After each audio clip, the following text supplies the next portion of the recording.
Bonjour à toutes et à tous, on se retrouve pour un nouvel épisode, pour le premier épisode d'une nouvelle série sur Tokyo Jungle. Donc voilà, on va faire la campagne de Tokyo Jungle. Donc voilà, je pense qu'il y aura un niveau par vidéo, vu que les niveaux sont parfois assez longs et souvent assez durs, enfin pour certains. Et en fait, je vous résume je vous résume le scénario. En gros, tout se passe bien dans la ville, et du jour au lendemain, tous les humains ont disparu, et des phytopoils se trouvaient dans les parcs, et donc il y avait des dinosaures. Et du coup, tous les animaux se retrouvent sans humains pour les visionner, et ben, ils doivent se retrouver à survivre. Il y a tous les animaux du monde qui sont venus au Japon, parce que c'est à Shibuya, au Japon. Croyez quoi?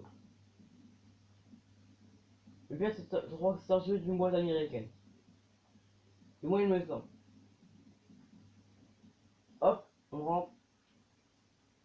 Ah, je sais même pas le bouton que je rentre quand même en fait. Ça marche pas, mais c'est parce que je suis en dessous. Yeah. La petite danse. Moi, un peu d'eau pour se régénérer. Et là, je vais vous montrer ce que c'est, ce que j'appelle un coup critique.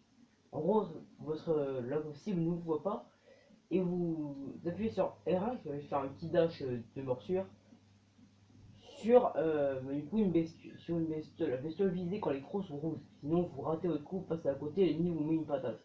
Même si c'est un poussin, il vous met une patate. Et boum! Ça marque carnage à l'écran, et moi j'appelle ça un coup critique. C'est tout comme. Ça me ferait me méfier en fait. Et du coup, je suis un loup poméranie avec un pull, et du coup, je dois m'habituer à la survie. Alors, à la nuit, on prend un endroit sûr où tu peux dormir. Il faut que je me retrouve, faut que j'aille chercher un nid. Alors, le nid est là-bas, ouais. Alors, il y a des corbeaux, et les personnes les plus pétées du jeu, mais ils sont inatteignables. J'imagine qu'ils sont pétés. Ils viennent jamais, ils nous snobent depuis les airs. Bouh! Et ils sont invincibles. Enfin, ils sont invincibles dans le sens où on peut pas quasiment pas les toucher. Même, sauf avec un poussin, sauf avec dehors en fait. En fait, il y a deux races, enfin, il y a deux grandes voies que tu peux emprunter dans Tokyo Jungle. T'as la voie des carnivores et t'as la voie des herbivores. Alors, dans le sens d'une voie, je me comprends. C'est qu'en fait, oh, un item. Euh, c'est qu'en fait, tu peux choisir de jouer avec deux types d'animaux, des carnivores, qui sont plutôt tournés attaque et qui vont frapper en gros qui sont là-bas. Sinon, pour les carnivores, hein, ils vont tuer les autres animaux et les bouffer. Il faut savoir que dans ce monde, c'est chacun pour son cul. Comme le dirait si bien Mius Fleur, c'est tuer ou être tué. Là, je vous le dis, il y a personne. C'est la seule personne qu'elle a jamais dit. Si vous voyez à qui je fais référence. Les vrais comprendront. C'est tuer ou être tué. Ah, et là on a le super chat. Enfin, le boss des chats. Il s'appelle Chef Félin. On se dit donc que c'est le boss des chats. C'est juste un chat, classique, mais avec des meilleurs stats. Il est plus grand, il est plus gros. Du coup, comme plus l'animal est gros, plus il va falloir bouffer, voire monter en rang. Mais voilà. Alors, vous savez que ce jeu est plutôt complet. Même si c'est assez répétitif, on va pas se mentir. C'est un excellent jeu et il est sorti assez tôt en fait. C'est un vieux. Je vais pas dire que c'est un vieux jeu, mais ce jeu a du temps et pourtant il est très bien. Il y a. Voilà. Alors, je sais pas où. Alors, j'ai découvert pas mal de jeux comme ça. Ce jeu, j'ai découvert grâce à Cypria Gaming. Vous avez fait une vidéo dessus. Et c'est comme ça que j'ai. Le savoir qu'en fait, c'est le seul jeu avec Dragon Ball Z, les Battle of Z là, où j'ai acheté le DLC avant d'acheter le jeu. Là, ouais, j'ai acheté. En fait, j'ai. J'ai acheté le jeu. J'ai mis ton téléchargement en attente. Pas en fond, en attente. Et derrière, j'ai téléchargé les DLC. En fait, tous téléchargés en même temps. Et parce que le destin est avec moi, tout est installé en même temps. Alors combien de temps ça fait que je reste 4 minutes. pense que je peux faire le niveau 2. Enfin, l'acte 2, comme il dit. L'acte 2. Attends, je vais jamais aller au bout. Mais c'est une histoire, en fait, l'histoire alterne entre des passages qui sont extrêmement longs et chiants, des passages extrêmement longs et éclatants, des passages qui sont courts mais fun. C'est-à-dire que le jeu, il change beaucoup. Et en fait, contrairement au mode survie, où c'est juste, bah, tu survis dans la ville, hein, c'est-à-dire qu'en fait, moi, j'ai tellement joué à ce jeu, avec tous les persos que tu veux, qu'en fait, je connais quasiment la map par cœur. Et je sais, pour quelques-uns, les chances de probabilité de certains événements. En fait, dans le mode survie normal, parce qu'en fait, tout est conditionné pour que ça respecte une histoire, mais euh, dans le mode survie, ben, tout est aléatoire, et du coup, tu as des événements qui peuvent tomber dessus. Il y a même des objectifs dans ces événements. Par exemple, il y en a un, t'as le roi des sangliers qui vient dans la ville. Enfin, pas dans la ville, plutôt dans le parc. T'as le roi des sangliers.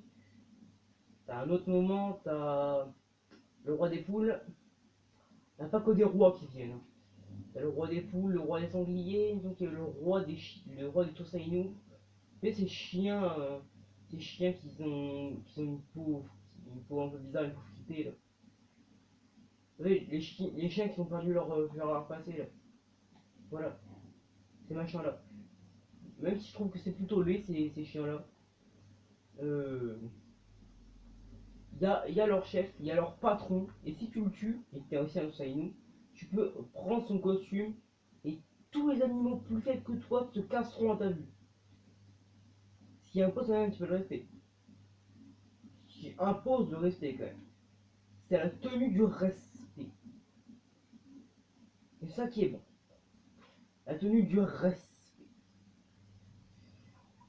Après on a le roi des poules. Oui, le roi des poules. Tu peux équiper...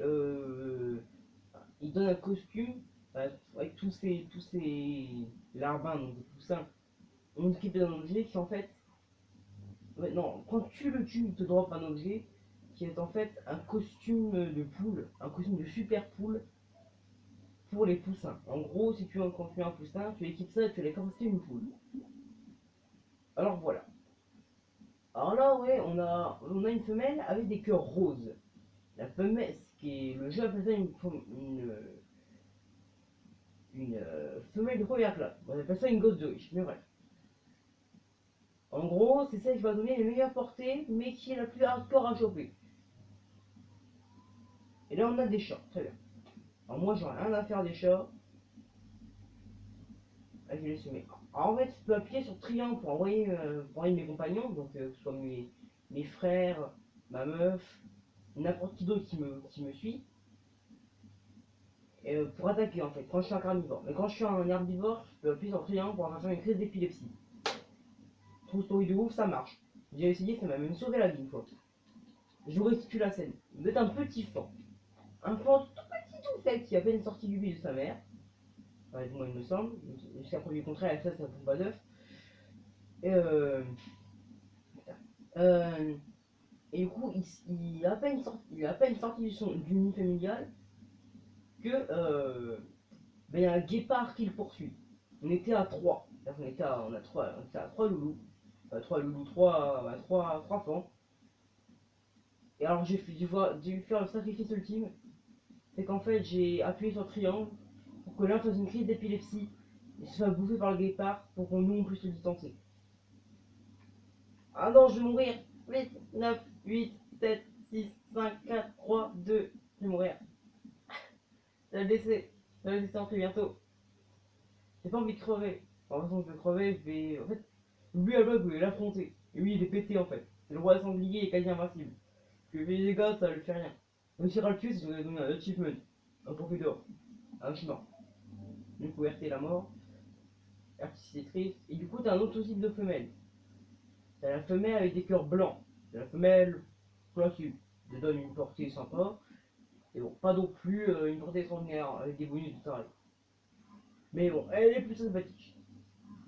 Et on a ce que j'appelle, et ce qui est littéralement une pouilleuse. C'est-à-dire qu'elle donne des cœurs noirs et elle te refile des puces. Rien qu'à tourner à genre 1 mètre autour d'elle, tu attrapes des puces. Beaucoup de puces. Même des fois, il faudra te laver 2 fois pour pouvoir te les tirer. Et en fait, elles te paralysent, elles t'enlèvent un petit peu de vie si tu les gères pas à temps. Tout ça. Donc voilà. Et du coup, je discute, et pendant ce temps-là, je vous explique un petit peu les subtilités du jeu, et en même temps, je fais l'histoire. Après, on a. Qu'est-ce qui. Donc, je n'ai pas encore expliqué. Il y a les deux grandes. Il y a les deux lignées. Bah, il y a les accouplements, du coup. Alors, normalement, vous n'entendez pas ces bruits-là, vous avez juste un fondio noir et un bruit de loup, avec qui fait. Faisant comme un loup. Qui va donc indiquer que vous avez réussi à craquage. C'est plutôt sympathique. Voilà, donc là vous êtes tous les deux, donc l'homme avec le pull et la femme sans rien. Ils ont donc eu des enfants. Deux petits loulous de Poméranie encore plus mignons que leur maman. Aujourd'hui, les deux loulous vont partir chasser pour la première fois, enfin de leur voir ça commencer à leurs parents tellement ils sont flemmards. Alors en fait, normalement dans le mode survie, quand tu engendres une nouvelle génération, selon le type de femme que tu as eu, disons, il y a des bonus et rarement si tu as une pouilleuse des malus. Sur les stats de base. En fait, ils ont beau faire la taille de mon petit doigt, les machins ils ont la même force que leurs parents qui font la taille de mon bras. Bref, avec là on a plein de lapins. Alors, on va démonter des lapins comme ça. Alors, pour une utilité qu'ils vont nous apprendre et que du coup c'est pour vous expliquer, et vous pouvez rond pour manger, et vous pouvez du coup maintenir rond, voire transporter la nourriture. Alors ça dépend de votre animal. Hein. Certains animaux ne peuvent pas porter, certains animaux peuvent porter que certains poids. Par exemple, moi je suis un loulou de Poméranie. Je peux voir si je porte, par exemple, porter dans ma gueule un Golden Retriever. Alors, un crocodile ça peut rien faire dans sa bouche. Le crocodile c'est un DLC. Le DLC, ben, en fait, c'est vraiment le meilleur carnivore en fait, du jeu. Maintenant, il y a un perso qui est encore plus pété. D'ailleurs, c'est à cause de ce perso que j'ai fait une vidéo trop longue. Parce qu'en fait, il est invincible. La chose est immortelle. Elle a 240 de points de vie, 200 de faim et 500 d'endurance. Il est pété. Il est pété. Il est pété. Mais en fait, le truc, c'est que quand tu joues avec ce perso, tu peux survivre 180 ans si tu veux. En fait, le seul moyen de mettre fin, c'est de se suicider. T'as aucun moyen. Crever avec ce personnage, ça devrait être c'est une honte nationale.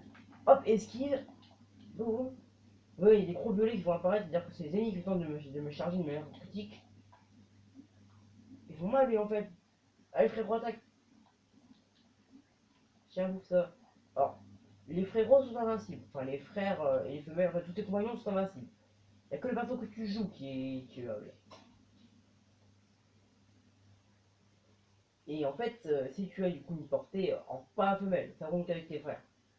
Mais si tu meurs, et ben tu peux.